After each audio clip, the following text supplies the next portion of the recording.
किसान भाइयों, आज हम आपको जानकारी देंगे गर्मी के मौसम में भिंडी की खेती आप कैसे कर सकते हैं। जी हाँ, हमारे बहुत सारे ऐसे किसान भाई हैं जो कि गर्मी की खेती करने के लिए तैयार हो चुके हैं। तो जो भी हमारे किसान भाई भिंडी की खेती करना चाहते हैं उनके लिए ये जानकारी बेहद खास है। हमारे किसान भाई अगर भिंडी की खेती करते हैं तो सबसे पहले उन्हें चाहिए कि वे प्रभेद का चुनाव कर ले। जी हाँ, अगर आप प्रभेद का चुनाव करके भिंडी की खेती करते हैं तो आपकी खेती दुगुनी होगी। तो चलिए हम जानकारी लेते हैं भिंडी की खेती के विषय में। सर्दियों का मौसम जा रहा है और गर्मी दरवाजे पर दस्तक दे रही है। ऐसे मौसम में जो किसान भाई भिंडी की खेती करना चाहते हैं उन्हें छोटी छोटी कई बातों पर ध्यान देना बहुत जरूरी है। सबसे पहले तो इसके लिए ऐसे खेत का चुनाव करना चाहिए जहां धूप पर्याप्त मात्रा में आती हो। इसके बाद ऐसी मिट्टी का चुनाव करना चाहिए जिसमें जल धारण क्षमता हो और वहां जल निकासी की भी व्यवस्था हो। इसकी खेती के लिए सिंचाई की पूरी व्यवस्था होनी चाहिए और मिट्टी बलुई दोमट होनी चाहिए। इसकी खेती में 20 टन प्रति हेक्टेयर की दर से कंपोस्ट तथा नाइट्रोजन 100 केजी, फास्फोरस 50 केजी तथा पोटास 50 केजी प्रति हेक्टेयर की दर से जरूरत होगी। इसके अलावा इसमें 16 से 18 किलो प्रति हेक्टेयर की दर से बीज की भी आवश्यकता होती है। किसान भाइयों, गर्मियों का मौसम आ रहा है और ऐसे में हमारे किसान भाई जो है भिंडी का खेती करके अधिक से अधिक लाभ कमाते हैं। भिंडी की खेती में आप किन किन बातों का विशेष ध्यान रखेंगे? सबसे महत्वपूर्ण बात होती है प्रभेद का चुनाव और उसकी देखभाल।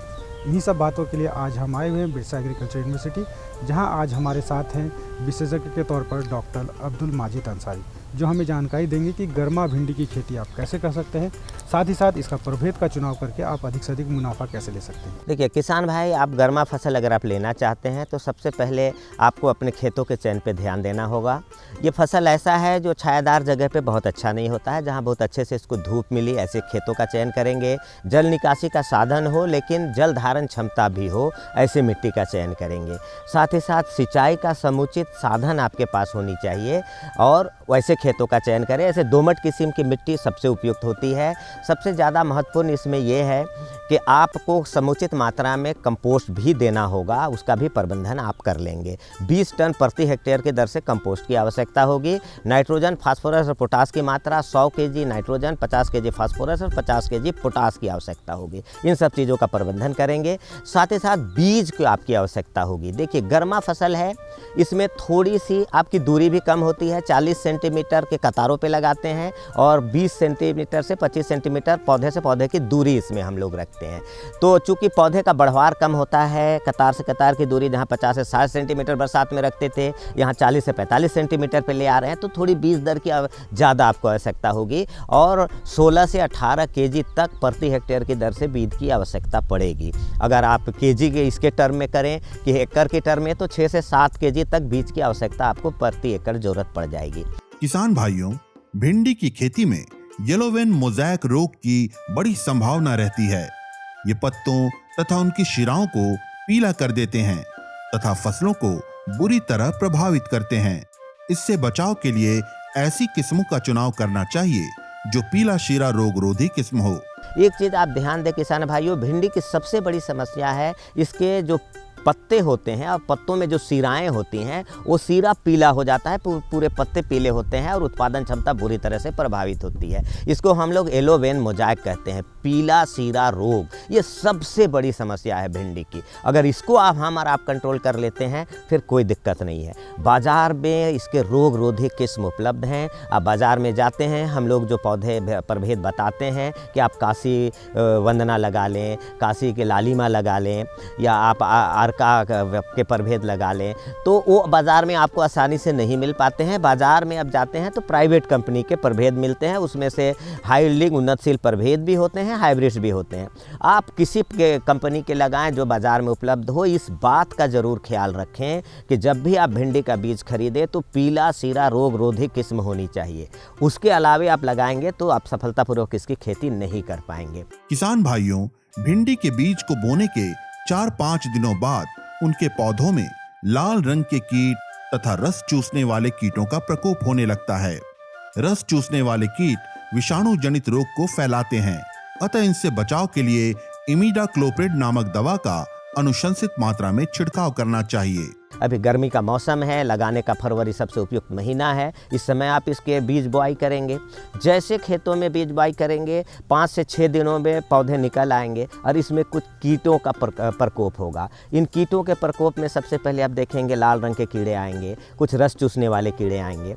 अब इसी में रस चूसने वाले जो कीड़े होते हैं, जो लाल रंग के जो होते हैं, जिसे आप भगजोगनी कहते हैं, या एक लेडी बर्ड बेटल करके आता है जो लौकी नेनुआ झिंगी में भी लगता है, तो ये कीड़े तो पत्ते को डायरेक्ट खाते हैं। लेकिन रस चूसने वाले जो कीड़े होते हैं ये क्या करते हैं, ये विषाणु जनित रोग को फैलाते भी हैं एक पौधे से दूसरे पौधे में। तो हमें ये विषाणु जनित रोग को कीड़े को कंट्रोल करना बहुत ज़रूरी है, तभी विषाणु जनित रोग हम कंट्रोल कर पाएंगे। इसके लिए सिस्टेमिक इंसेक्टिसाइड बाज़ार में उपलब्ध है, जो इमिडाक्लोप्रिड नाम से बाज़ार में उपलब्ध है। इसका 1 ml, हालांकि आधा ml प्रति लीटर की दर से अनुशंसित है, लेकिन अब देखा ऐसा गया है कि जब आधा ml हमारे किसान भाई इसका उपयोग करते हैं तो ये कीड़े कंट्रोल नहीं होते हैं। भिंडी की गर्मा फसल की सफलतापूर्वक खेती के लिए अनुशंसित मात्रा में कंपोस्ट तथा NPK का प्रयोग करना चाहिए। फिर बीजों की बुआई 2 से 3 इंच गहरी नाली बनाकर करना चाहिए। सिंचाई आवश्यकता अनुसार करना बेहतर होता है। अधिक सिंचाई से फसलों में रोग और कीटों के प्रकोप की संभावना बढ़ जाती है। यदि रोग रोधी किस्मों के प्रयोग के बाद भी फसलों की पत्तियां सिकुड़ने लगे और पीली पड़ने लगे, तो ऐसी स्थिति में उन पौधों को उखाड़कर या तो मिट्टी में गाड़ देना चाहिए या फिर जला देना चाहिए। इसके बाद अपने खेतों में इमिडाक्लोप्रिड नामक दवा का अनुशंसित मात्रा में प्रयोग करना चाहिए। देखिए, हमारे किसान भाई को सबसे ज़्यादा आपको ये ध्यान देना है कि जो अनुशंसित मात्रा में, जैसा मैंने कहा है कि कंपोस्ट आपको देना है 20 टन प्रति हेक्टेयर, और 100-50-50 के दर से नाइट्रोजन, फास्फोरस और पोटास की मात्रा देनी है, इसका आप ध्यान देंगे। और मैंने जो कहा कि जो स्पेसिंग है 40 सेंटीमीटर कतारों में ही आप लगाएं और आवश्यकता अनुसार पानी दें। और जो आप बरसाती, चूँकि ये नहीं है, ये गर्मा फसल है, तो 2 से 3 इंच गहरे आप नाली बना लें और उसमें भिंडी की बुआई करें। और पानी आप उतना ही दें जितना वो गड्ढे में हो। गड्ढे से बाहर, उस नाली से बाहर पानी न जाए, ताकि खरपतवार नियंत्रण में रहे। और ज़्यादा अगर नमी वहाँ पे रहेगा तो कीड़े बीमारी का भी प्रकोप के चांसेस बनते हैं। हमें जड़ के पास ही पानी चाहिए और हर 5 से 7 दिनों में आप सिंचाई करें। बाद के दिनों में जो लाही जिससे लगता है, जो आपका सरसों में लगता है या दूसरे फसलों में, उस तरीके के एफिड का भी इसमें प्रकोप होता है और यही विषाणु जनित रोग को एक पौधे से दूसरे पौधे में फैलाते हैं। अब है कि आप लगाए हैं, रोग रोधी किस्म समझ के आप लगाए हैं, लेकिन आप खेतों में देख रहे हैं कि कहीं कहीं पत्ते थोड़े सिकुड़ने जैसे हो रहे हैं और पीले हो रहे हैं, तब आप क्या करेंगे? जैसे 1-2 पौधे दिखाई पड़े, फौरन उस पौधे को आप खेतों से उखाड़ दें और ले जाके कहीं गड्ढा खोद के उसको दफन कर दें या जला दें। और तुरंत अपने खेतों में आके आप एक सिस्टेमिक इंसेक्टिसाइड जो इमिडाक्लोप्रिड नाम से है, उसका 1 ml प्रति लीटर की दर से छिड़काव करें और 12 से 15 दिन में पुनः इसको रिपीट करें। और ध्यान रखें कि 10 से 15% तक पौधे आप खेतों से उखाड़ भी देंगे भिंडी का, तब भी उत्पादन में बहुत ज़्यादा प्रभाव नहीं पड़ेगा। ध्यान रखें, एक भी पौधा विषाणु जनित, जो मैंने कहा पीला सीरा रोग है, इसका प्रकोप होता है तो खेतों से इसको उखाड़ के फेंकना सबसे पहला काम करें, क्योंकि जब तक वो खेत में रहेंगे कीड़े कहीं से आएंगे, रस चूसेंगे उससे और सारे खेत में फैला देंगे। और अगर रोग रोधी है तब तो ये कहीं पे सिम्टम आएगा ही नहीं, लेकिन फिर भी अगर रोग रोधी किस्म समझ के आप खरीदे हैं और सिम्टम आ रहा है तो उखाड़ के फेंकना सबसे पहला, जिसको हम लोग रोगोइंग कहते हैं, रोग आउट कहते हैं, वो करना आपके लिए बहुत ज़रूरी है। इस तरह से यदि गर्मा भिंडी की खेती वैज्ञानिकों के कहे अनुसार की जाए तो निश्चित तौर पर उसमें सफलता मिलेगी और किसानों की आमदनी में वृद्धि होगी। किसान भाइयों, आइए हम दूसरी जानकारी लेते हैं। हमारी दूसरी जानकारी है तेलहनी फसलों में कीट व रोग प्रबंधन आप किस प्रकार कर सकते हैं। हमारे बहुत सारे ऐसे किसान भाई हैं जो कि तेलहनी फसल लगा चुके हैं और कुछ किसान भाई लगा रहे हैं। आज उनके लिए ये जानकारी बेहद खास है। तेलहनी फसल में अगर किसी कारणवश कीट लग जाते हैं तो रोगों का खतरा इतनी तेजी से बढ़ जाता है कि आप उसे रोक नहीं सकते। तो क्यों ना हम समय रहते कीटों का प्रबंधन कर लें। चलिए पूरी जानकारी लेते हैं हमारे विशेषज्ञ से। अपने झारखंड प्रदेश में रबी तिलहनी फसल में सरसों और तीसी मुख्य फसल है। इन फसलों में कई तरह के रोग एवं कीटों का प्रकोप देखा जाता है, जो इनके उत्पादन को प्रभावित करते हैं। यदि सरसों की बात की जाए तो अपने प्रदेश में इस वक्त इसकी फसलों में फूल निकल रहे हैं और उसमें फलियां बनने जा रही हैं। ऐसे समय में इसमें माहो कीट का प्रकोप देखा जा रहा है। ये हल्के भूरे और काले होते हैं जो समूह में बैठे रहते हैं। ये फसलों के फूलों के गुच्छे से रस चूसकर उनकी बढ़वार को प्रभावित करते हैं। इससे बचाव के लिए पीला चिपचिपा प्रपंच लगा देना बेहतर होता है। यदि इसका प्रकोप आपके खेतों में कम दिखाई देता है तो नीम से निर्मित दवा का प्रयोग किया जा सकता है। यदि इसका प्रकोप ज्यादा दिखाई दे तो थायोमेक्साकाम या इमिडाक्लोप्रिड का अनुशंसित मात्रा में प्रयोग करना चाहिए। इससे इन कीटों के प्रभाव से फसलें बच जाएंगी और उनका उत्पादन अच्छा होगा। आज हम लोग जानकारी हासिल कर रहे हैं कि रबी तिलहनी फसलों में कीट प्रबंधन एवं उसका रोग निदान किस प्रकार से की जाए। इस विषय पर जानकारी दे रहे हैं हमारे विशेषज्ञ डॉक्टर पीके सिंह, जो कीट विज्ञान विभाग में कार्यरत है बिरसा कृषि विद्यालय में। डॉक्टर साहब, जैसा कि अभी के मौसम में रबी तिलहनी फसल लग रहे हैं और इसमें खास करके बहुत सारे कीट का प्रकोप होता है, उसके लिए हमारे किसान भाई शुरुआती दौर से क्या क्या करें ताकि उसमें कीट का प्रबंधन हो सके। अभी हमारे राज्य में खास करके देखा जाए तो रबी की जो तिलहन है उसमें सरसों और तीसी मुख्यतः रूप से लगाई गई है। और सरसों की जो फसल है अभी जो है देखा जा रहा है कि खास करके जो किसान भाई थोड़ा सा विलम्ब से लगाए हैं तो उसमें देखा जा रहा है कि अभी वो फूल निकल रहा है और उसमें फलियां बनने जा रही है। तो अभी के समय में खास करके सरसों को में जो कीट देखा जा रहा है वो एक माहू कीट है जिसे चेपा कीट भी कहते हैं। उसमें देखेंगे हरे हरे भूरे रंग के काले टाइप के थोड़ा सा कीट दिखेंगे जो कि बहुत समूह में बैठे रहते हैं और पत्तियों की फ्लोरेसेंस जो है फूलों के गुच्छों से वो रस चूसा करते हैं। और रस चूसने से क्या होता है कि पौधों की बढ़वार रुक जाती है और ख़ास करके पौधे मुरझा भी जाते हैं। अगर फलियां बनती भी है तो वो टेढ़ी मेढ़ी हो जाती हैं और उसमें जो तेल की मात्रा है उसको काफ़ी घट जाता है, जिससे किसान भाइयों को काफ़ी नुकसान हो जाता है। अभी सरसों में फूल निकला है और फूल निकलने हैं तो मधुमक्खियाँ आती है। मधुमक्खियाँ जो है पराग मिलन का काम करती है जिससे कि 20 से 25% तक उपज भी बढ़ जाता है। तो मधुमक्खियों को जो खेतों में घूमने का समय है सुबह में 8 से 12 बजे तक ज़्यादा रहता है। जब भी कोई कीटनाशक का दवा का प्रयोग करें किसान भाई तो खास करके हमको दोपहर 2 बजे के बाद या 3-4 बजे शाम में करें ताकि मधुमक्खियों को उससे नुकसान ना हो।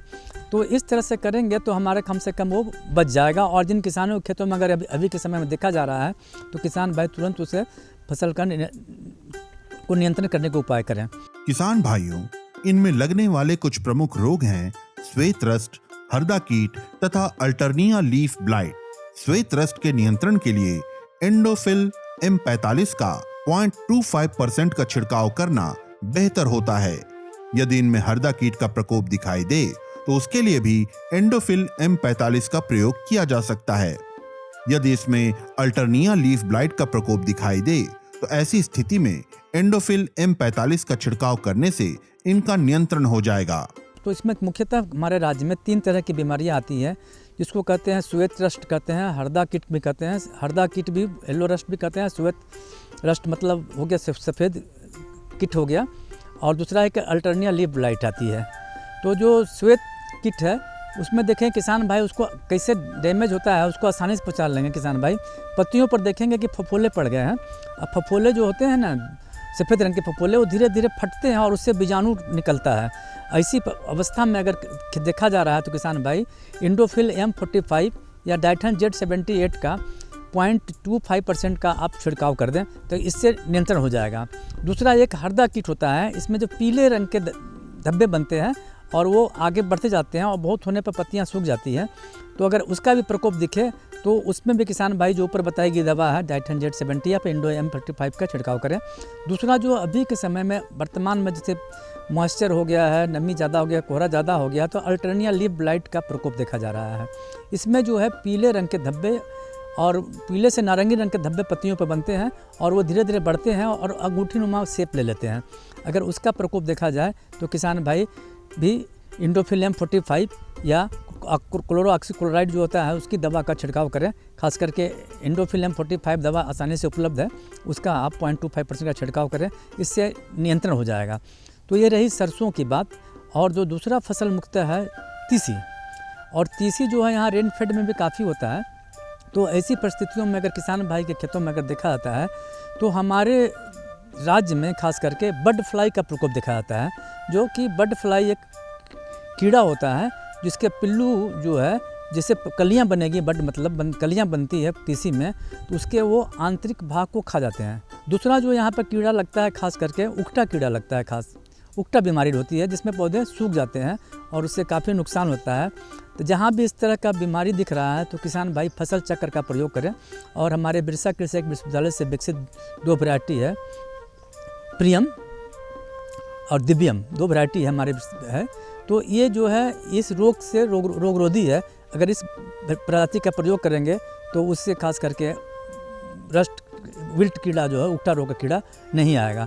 तो अगर इस सब बातों को हम लोग ध्यानपूर्वक करें तो हमारे समझ से बहुत सारा बचाव हो सकता है। किसान भाइयों, सरसों के अलावा यहाँ तीसी की भी खेती की जाती है। इसकी खेती में बर्ड फ्लाई कीड़े का प्रकोप ज्यादा दिखाई देता है। इससे बचाव के लिए इमिडाक्लोप्रिड नामक दवा का अनुशंसित मात्रा में प्रयोग करना चाहिए। इसके अलावा तीसी की फसल में उकटा कीट का भी प्रकोप देखा जाता है। इसमें पौधे सूख जाते हैं। इससे बचाव का बेहतर उपाय है फसल चक्र का प्रयोग करना तथा BAU से विकसित रोगरोधी किस्म प्रियम और दिव्यम का प्रयोग करना। जानकारी आजकल सबसे जरूरी है कि कीटनाशक का प्रयोग एक आवश्यक बुराई है और हमें कीट का तभी प्रयोग करना है, खास करके कीटनाशक का प्रयोग करना है। हाँ, कीटनाशक का प्रयोग तभी करना है जब कीट आर्थिक हानि पहुंचाए। जैसे मैंने बोला माहू कीड़ा सरसों में लग रहा है, जिसमें किसान भाई प्रायः दवा डालते हैं, तो उसको देख लें तभी डालें। और शुरू में जैसे मैंने बताया पीला प्रपंच लगाएं और नीम से निर्मित दवा।